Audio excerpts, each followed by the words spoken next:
Hey, good morning to everybody. Happy Friday. It's Daryl here. It is bright and freaking early, man. It's 3 a.m. here in Connecticut on the East Coast.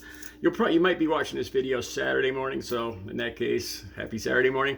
Okay, let's see. I lately on YouTube I have been enjoy watching smaller channels. A lot of times channels like mine. When I see a smaller channel, when I say small, I mean between 100 subscribers and 10,000 subscribers, let's say.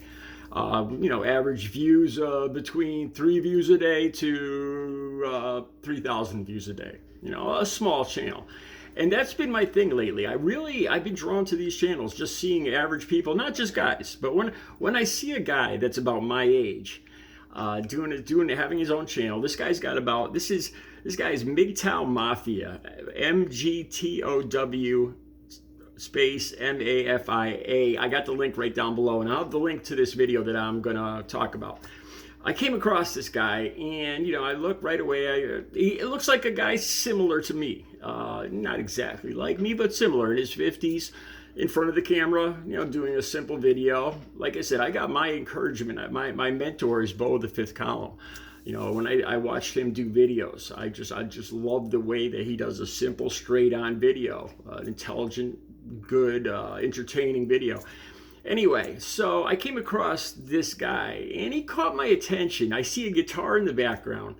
I see his hat on his head. This like a college type bright color hat on his head. I don't know if it's a handkerchief or I don't know what it is, but it catches my eye.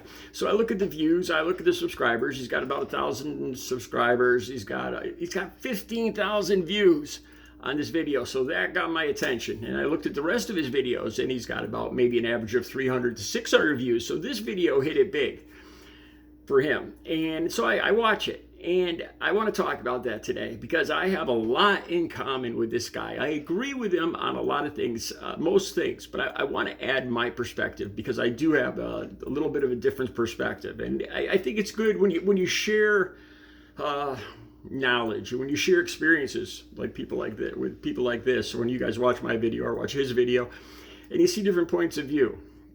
I think it's good. It adds a little bit of a perspective. It makes it more dimensional when you hear other people's ideas. Okay, I got to say this. This is my first thing, and it's the only criticism I have for this man. And I welcome criticism to me. A lot of times people criticize me for my shirt. My shirt's too tight, or my hair looks weird, or whatever. And I welcome those critiques. I welcome those comments.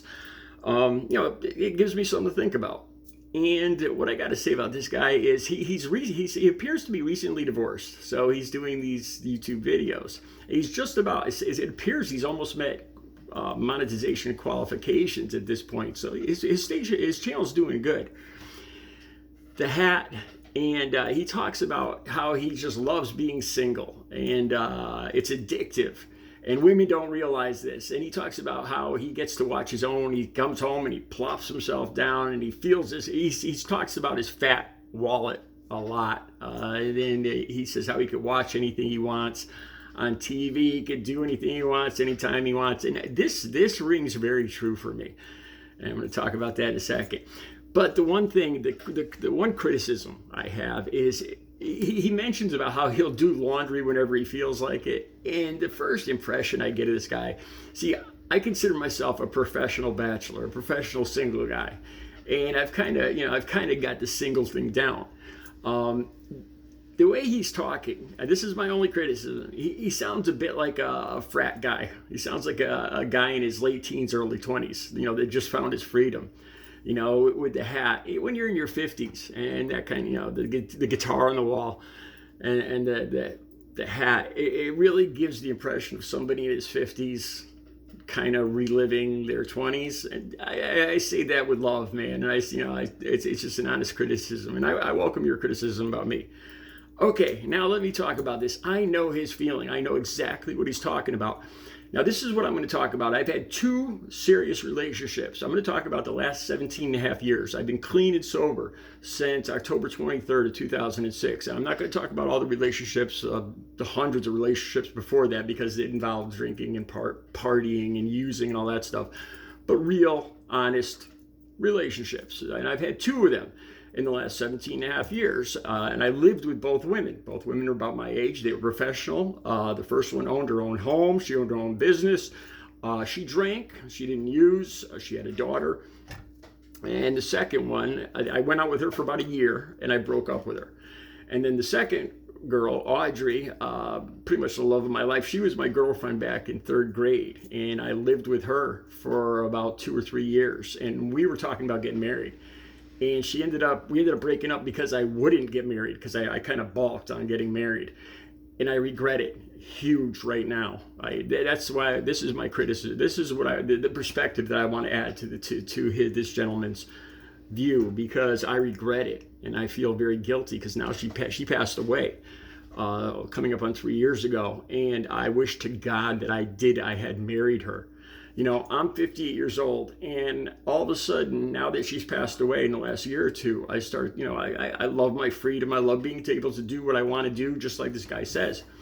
But all of a sudden, it hit me. It took this long to hit me, about 58 years old. And how much longer on this earth do I have? In 10 years, in 12 years, I'm going to be 70 years old.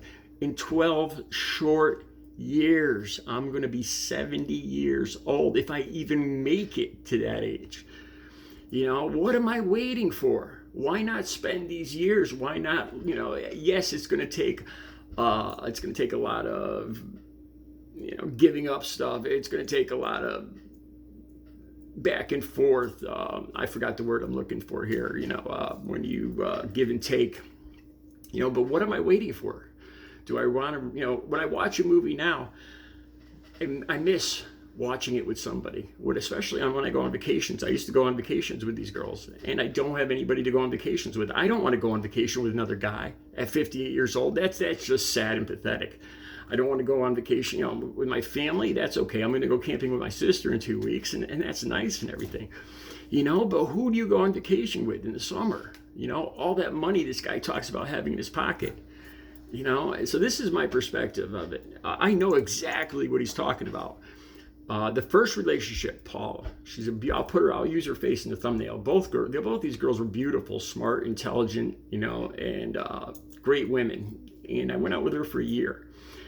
And I remember I loved her. It's the first clean relationship I had. I remember just staring at her and oh my gosh, she's beautiful. And I remember playing with her hair, sitting there, and I was just head over heels in love with this woman.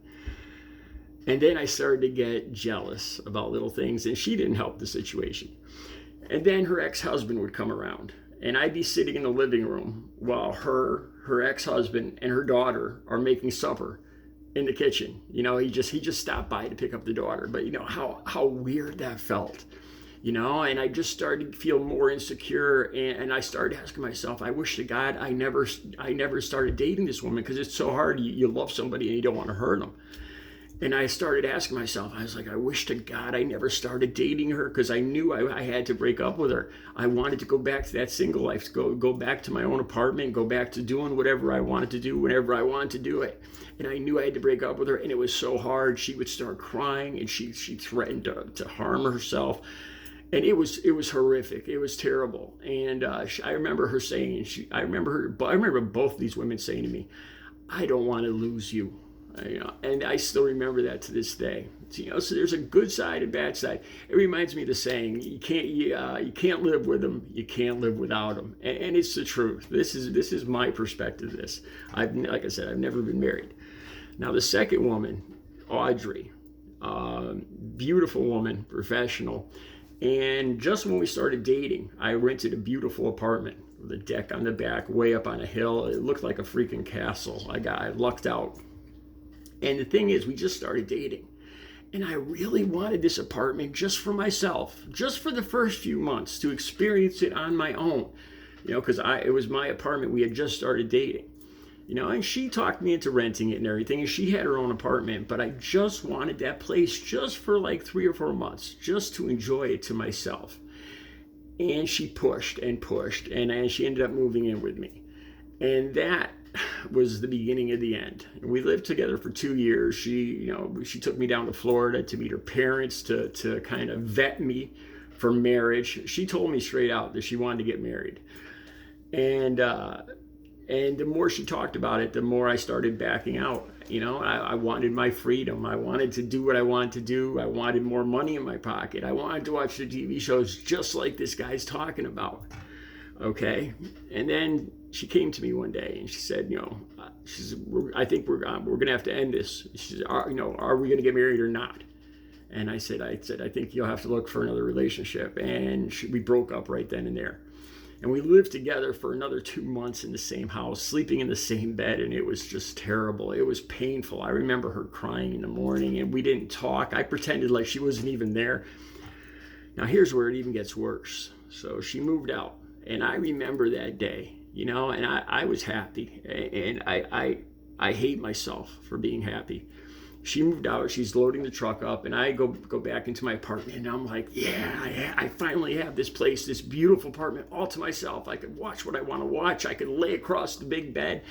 You know, I could read and go wherever I want to go, and I just loved it. I told the guy that was the mover, I was like, I love it. You know, I love being single again. And I started missing her. You know, I did. You know, you can't live with him. You can't live without him. And here's the worst part. You know, so she missed me too. I think we were soulmates. And we started going on vacations together. Again, she had her own place. We were officially broken up, but we were still together. We'd still go out together. We'd still go to the mall together. We'd go on vacations together. And here's where it gets really bad. I've talked about this in the last video. She got COVID. She moved to Florida, and I was going to move down with her. And I didn't even get a chance really to say goodbye to her. She was gone within a month. And since then, I can't tell you guys how much guilt and how terrible I feel, how stupid I was for not marrying this woman, because she's gone now. And I remember her saying to me, Daryl, I don't want to lose you. You know, and she wanted to marry me. And here's where it even gets the most painful part for me.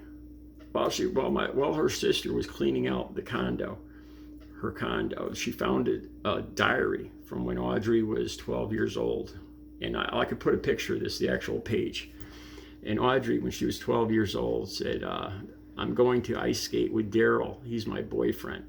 I love him so much. You know, and I didn't see that till after she was dead. You know, and I think about it, I was like, oh my God, we were soulmates. You know, and I was all happy when she moved out. I could watch TV again. You know, I could do what I want when I want, you know, and I lost her. I lost my soulmate. I think of the pain I put her through, her saying, I don't want to lose you to me. And I was all happy when she moved out because I could watch TV. I could watch whatever TV shows I wanted to watch.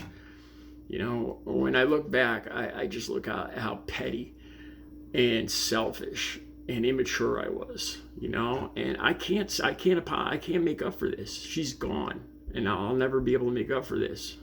It hurts. It hurts me every single day. So there's a different side to this. What's it? No life, happy life. No girlfriend, sad life. That's the truth. You can't live with them. You can't live without him. The video's right down below. It's an interesting channel. I'm gonna watch more of it. Let me know what you think. Have a good Friday or Saturday.